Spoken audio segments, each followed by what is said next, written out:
Welcome to My Two Cents with Keith Beggs from Steadfast Wealth Strategies. In this podcast, we show high-level executives and business owners why comprehensive financial planning and executive bonus structures don't have to be too good to be true. Keith draws on his experience in realistic financial planning, and expert guests share his 2 cents about academically based financial planning that you have to hear to believe. Now, on to the show. Hey everyone, welcome to the My Two Cents podcast. My name is Keith Beggs. I'm the founder and CEO of Steadfast Wealth Strategies and the host of the My Two Cents podcast. Today, going to do a great interview. I was interviewed by Patrice talking about spending guilt. And as we roll into the holidays, I know that's a big concern about people. What can we spend on the holidays? What's our budget? Do we have enough to do the things that we want to do? But before we jump into that, I just thought with everything going on right now, I just wanted to address kind of what we're seeing out there with inflation and what clients can do right now with the paranoia around inflation. So over the last year, we have seen what they're calling hyper or extreme inflation. We're having inflation at over 5% right now. Social Security just came out and did the largest one-year increase since the 80s at 5.9% to help people keep up with inflation. Now, a lot of times people will say, well, inflation goes with wages increases. But if you look at it, wage increases have not kept up with inflation. So the cost of living is outpacing wage increases. And really, it's going to outpace even the Social Security increase that you're going to see. So what do clients do, or what can you do with all this inflation? Well, typically when you have a lot of inflation, you also have a lot of market uncertainty and a lot of economic uncertainty. And so people tend to want to pull back from their equities or their market investments as they're concerned about it losing that money. And that's kind of where we get in this conundrum here, right? Where can we invest our money? We have to have it invested somewhere. If it's sitting on the sidelines, we're losing 6% purchasing power every year right now with the way inflation is going. And what has traditionally been done is clients have put that money into bond portfolios. They've put that money into bond portfolios. If you go back to the 80s, 90s, you could get 5 to 8% in a bond portfolio that would keep up with inflation and protect their money from loss. The problem is we're not getting those returns from bonds, and no one seems to think that we're going to get those returns from bonds in the future. So for the last 12 months, the Vanguard Total Bond Index has lost 1%. If you factor that in with the fee that most everyone's paying on a bond portfolio, either 1 to 1.25%, that means you lost 2 to 2.25% on your safe money. You factor that in with inflation, you're 8% down on your purchasing power. Okay, great, Keith. That was last year. What about moving forward? Well, if we look at all the expert forecasts, and I'm doing air quotations when I say that, because if you've listened to this podcast before, I don't really believe in expert forecasts when it comes to equities. I do think they do have a little bit better odds or opportunity predicting bonds.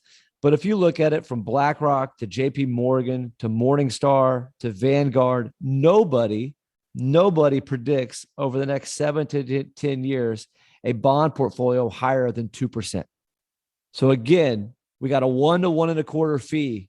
The net to you, the client, if they hit the high end of that proposal, which is 2%, is somewhere between 0.75% and 1% before inflation.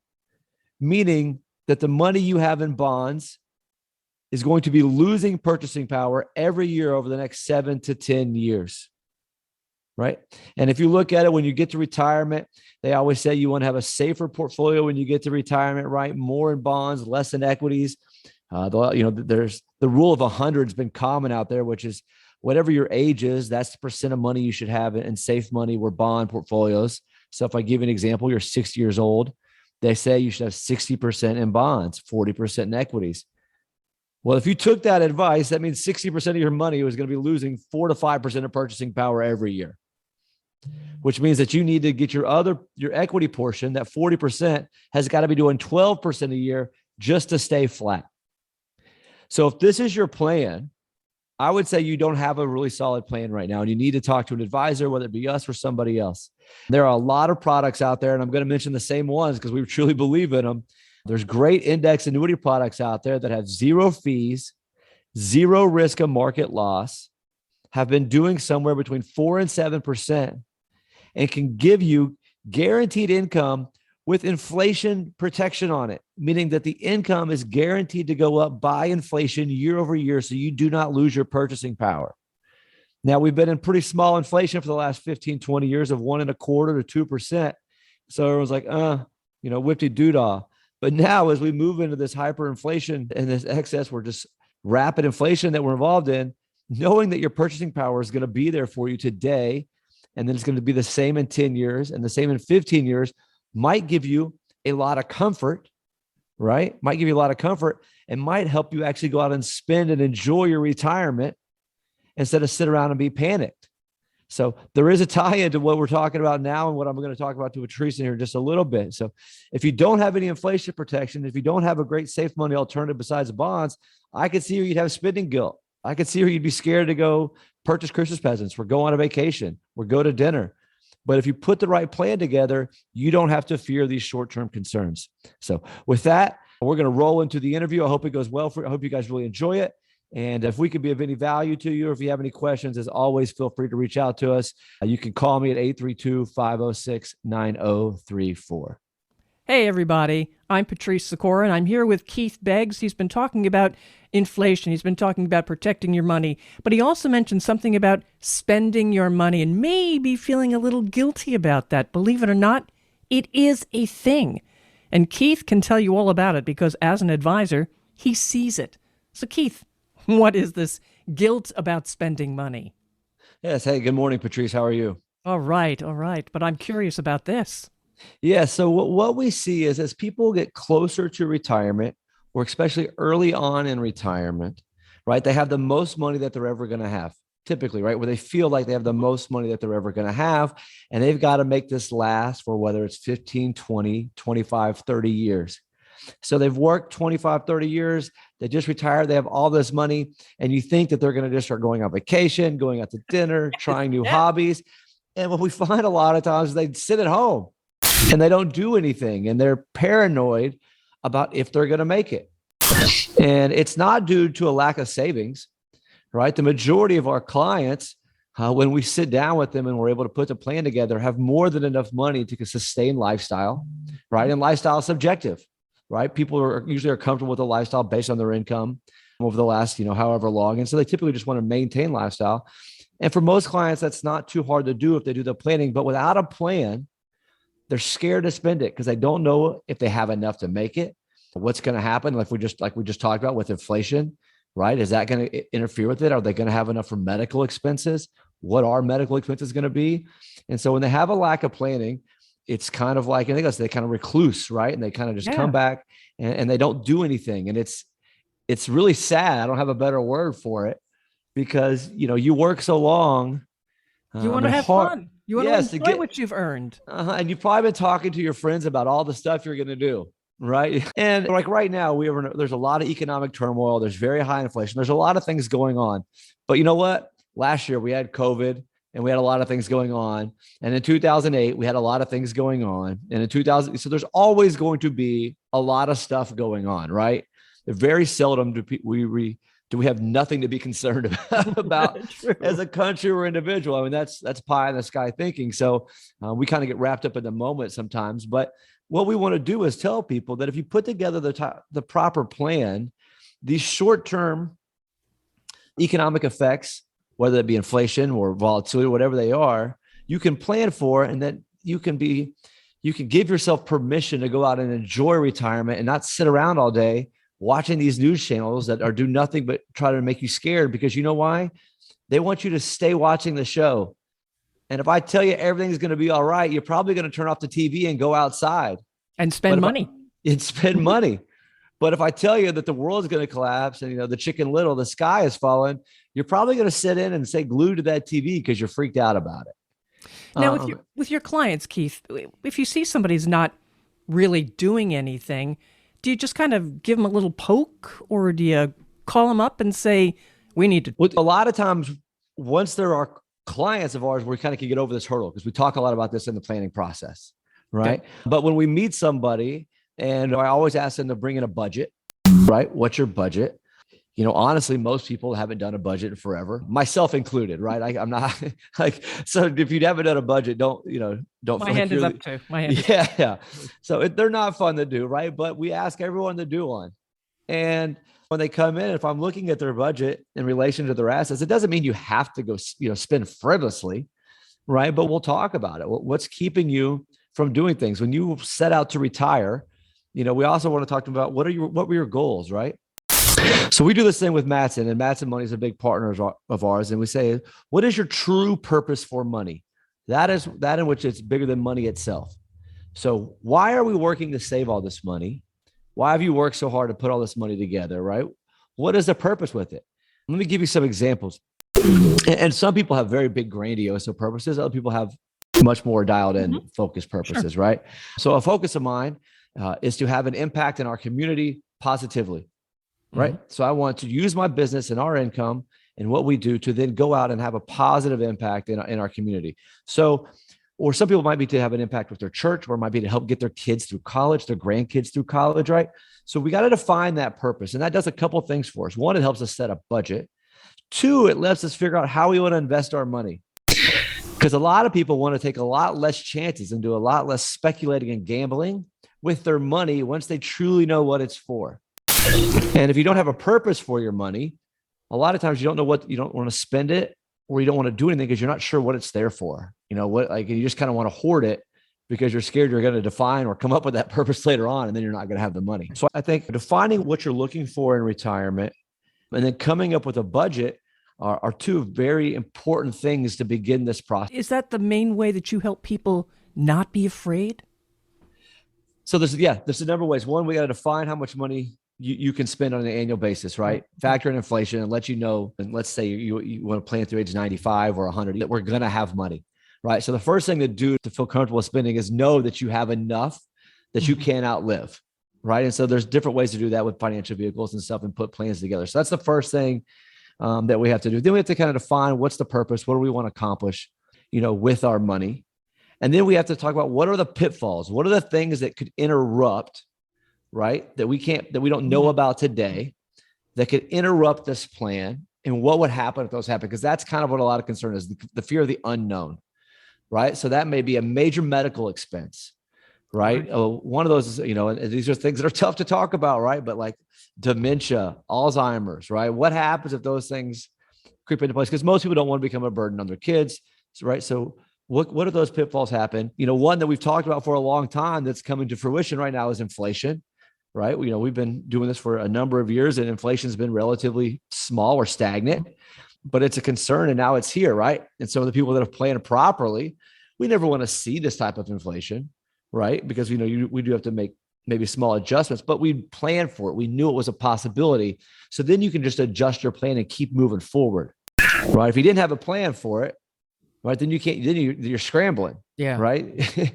And everything falls apart. So a lot of it is talking about pitfalls. What would happen if those pitfalls happen? How do we protect our short-term income, right? What is the money we need for the next 5 to 10 years? And how do I make sure that no matter what happens, that's going to be there? So no matter if the market drops, no matter if inflation, no matter what happens, how do I protect that money so then I can put my long-term investments in a long-term approach and give them time to work? And I think if people do that, then they're able to start going out and enjoying retirement more. And I will tell you, I can't quote a certain study, but the people that are outside enjoying retirement, that are involved in things, whether that's hobbies, whether it's their church, whether it's volunteering at different organizations or schools, tend to have a much better or healthier lifestyle. Absolutely. Right, and tend to live much longer. So these things are important. If you sit around and stress all day, you're not only hurting yourself financially, but you're really taking a toll on your health. Yes. And there's a number of studies out there that prove that. And the people that have a purpose for their money and they wake up with a purpose, whether that's to go, whether it's golf, whether it's to hang out, at the golf course, whether it's to go fishing, whether it's to, to help kids with the school, the church, whatever that may be. And they're involved and they're not sitting around paranoid about these things. They have it's not a bat in 1,000, but they have a much healthier lifestyle. They have a much less stress, right? Much less health problems, and they're able to live a happier, longer retirement, which is really what we're about. We chose the name 'Steadfast' for a reason. We are not a get quick rich company. We are not a shortcut company.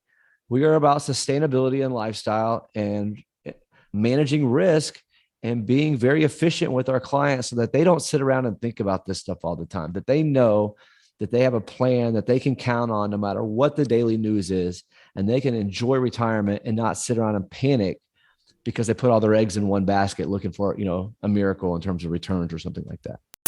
Let's look at the other side of the coin here. What about clients who start spending too much?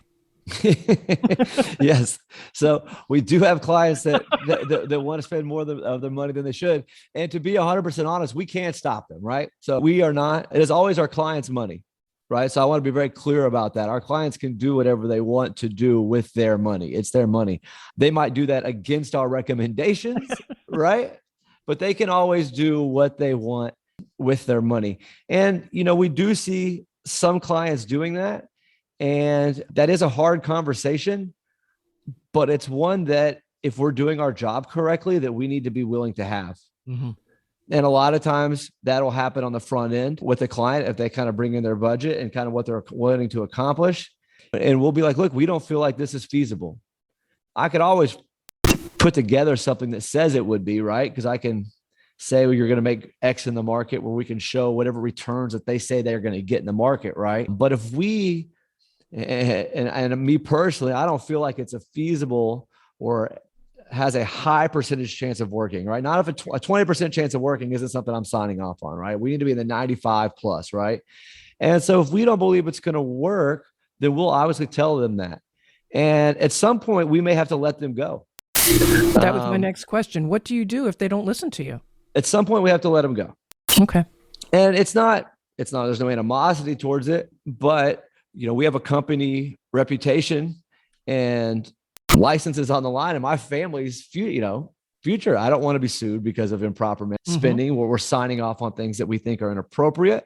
And so we'll have conversations with the client and we'll tell them, look, if this is where you want to go. And typically what happens, Patrice, is the clients that are overspending are often very optimistic about market returns and the level of money that they want to have in the market. So that's where the okay.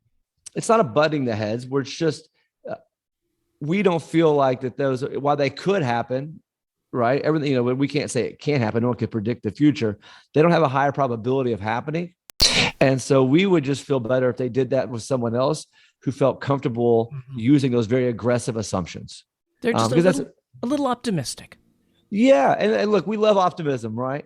But we want to make sure that no matter what happens, that you're going to be okay, your spouse is going to be okay, and that you're not, that you're going to be able to move through the retirement. So it's only happened, I think, once or twice. So this is not something we have as a common issue. Most of the people we deal with are looking for sound, solid advice, educational, academically based advice. I think there's a misconception out there about what retirees or pre-retirees are looking for when it comes to financial advice. I think a lot of people just want to scream returns, and just talk about how much they can make clients. But I think a lot of it is it's about what you keep, what you protect. And I think for most people, it's about quality of life, right? It's not about how much you make in retirement, at least in our eyes, right? It's about quality of life. Can you sustain your quality of life into the future? And can you enjoy the retirement that you've worked so long for? Or are you out on a ledge where it's a little wobbly and, if the wind blows the wrong way, or what if they change the taxation on this, right? Or what if they increase long-term capital gains tax? Or, there's a lot of things that are being proposed right now, right? And I'm not going to get politically on this one. We did that on the last one about good or bad, but they're going to have a massive impact on a lot of people. And if you got all your eggs in one basket, you better hope that you're on the basket that they choose where it could all come crumbling. You can have an omelet really fast, right? A big omelet. You can only eat so much at one time. Right. Let me ask you this. Your clients, now, travel has been a little rough the last year with COVID, granted. Are you starting to see them now, the retirees say, I want to go spend that money and I want to travel? We are. We're seeing a lot more travel. Maybe not as much air travel. Just because of the complications and the requirements and different things. And Typically, retirees are more comfortable with a long drive. They have, right, they're not working. They have the time, Right, yeah. right, to break it down. Like, give you an example. Like if I wanted to drive to Colorado, it's like 18, 19 hours. I mean, I only have so many vacation days. That's, I got to drive all the way through, right? Well, my parents are retired and they can break it down into 3 days with their camper. And, we're seeing a lot more of that. And we're kind of seeing a change in the vacation style, more from hotels. I mean, obviously, if you look at anything, RVs, and those type of things, and more outdoor type of vacations are becoming, I think, more popular across all age groups. But we are seeing for that. And a lot of it is travel to go see family, missed time. Yes. A lot of missed time. And I'll use my family as an example. I had a 5 to 6, about a 7-month-old daughter when COVID started. And so my parents didn't see her for about 6 months there. Oh, So my gosh. up until that point, they had missed half of her life, right? When you think about it. Yeah. And so, one thing that they've done now, and they're blessed to have an RV and be able to do this, but they come down for about a month and stay at the RV. So they're not in our house for a month. and then they get that it's not Quality time. Yeah. quality time, right? We'll get a little off track here, but there was a study about the 4-day work week, right? And going to a 4-day work week. And there was a study done, and there was a gentleman, I can't remember his name, but talks about how that's going to negatively impact the family. So I was very interested in this article. So I read the whole article, and he said, what's going to happen is parents are going to work more hours over those 4 days, cramming in all that work week into the short amount of time. And so they're going to spend maybe larger tranches of time with their kids, but they're not going to spend that repetitive time with their kids, the everyday time, because they're going to get home later. They're going to be tired and different things. And I kind of related this to see what happened with my parents, because we would go up there and they'd get 3 full days with the kids, but then we would leave and they'd be out of sight, out of mind. But when they see Nana every day for an hour or 45 minutes, that's when they start asking about her. That's when they're like, where's Nana? Can Nana pick me up? That's when that connectivity really happens. And so I don't know where, if he was right or wrong, but I do understand where he's coming from with that. And some of the complexities. What he was saying is that we should just have shorter work days, not shorter work weeks. So it was just a counter thing. But it goes back to what we're saying. I think we're seeing a lot of our clients go places for 2 to 3 weeks at a time to go see their family or their kids and really get that long-term connection that builds the relationship more than they do when they get them for just 2 solid full days in a row. That's an interesting study. I can see where it comes from. It does make a lot of sense. Yeah. My first reaction was, what? I don't understand why he would say that. And then as I read it, and you kind of, and that's the great thing about reading, right? You can hear other points of view and process them. And so it's just something interesting that I thought had a lot of merit in it. And it's something that, we always just think less work is better, but we're, but it may not be in that regard. Keith, how can listeners reach you? Yeah. So if anyone out there has any questions about what they can afford in retirement, right? What can they afford in retirement? Do they need to downsize to free up more money so they can do more things? All those type of questions. They can find us online at Steadfast, spelled just the way it sounds, steadfastws.com. They can email me at keith@steadfastws.com. Or they can call me directly at 832-506-9034. I know Christmas is right around the corner. A lot of parents and grandparents get a little worried about Christmas. They want to provide, they want their kids to get everything they want, but they're concerned about how that's going to affect them. It's always a planning issue. Unfortunately, this always comes back to planning. Almost every topic we have here. Do you have a sound financial plan? Is it flexible? And does it meet your needs? And if you have those things, then you can really go out there and enjoy these holidays, enjoy time with family, enjoy vacation, and enjoy your hobbies, and really not have to stress about the day-to-day. We need to stress from, pay attention to the long term and have it, in our plan, but we don't have to stress about the day-to-day. And I think that would be huge for a lot of people in retirement. And that is Keith Beggs of Steadfast Wealth Strategies and the host of My 2 Cents. Follow or subscribe to this podcast to get the latest show, and be sure to share with friends and colleagues. Thank you for listening to My 2 Cents with Keith Beggs. Click the subscribe button below to be notified when new episodes become available. All securities discussed are offered and provided through Steadfast Financial Planning, LLC. The information covered and posted represents the views and opinions of the guest and does not necessarily represent the views or opinions of Steadfast Wealth Strategies. The content has been made available for informational and educational purposes only. The content is not intended to be a substitute for professional investing advice. Always seek the advice of your financial advisor and/or qualified financial service provider with any questions you may have regarding your investment planning.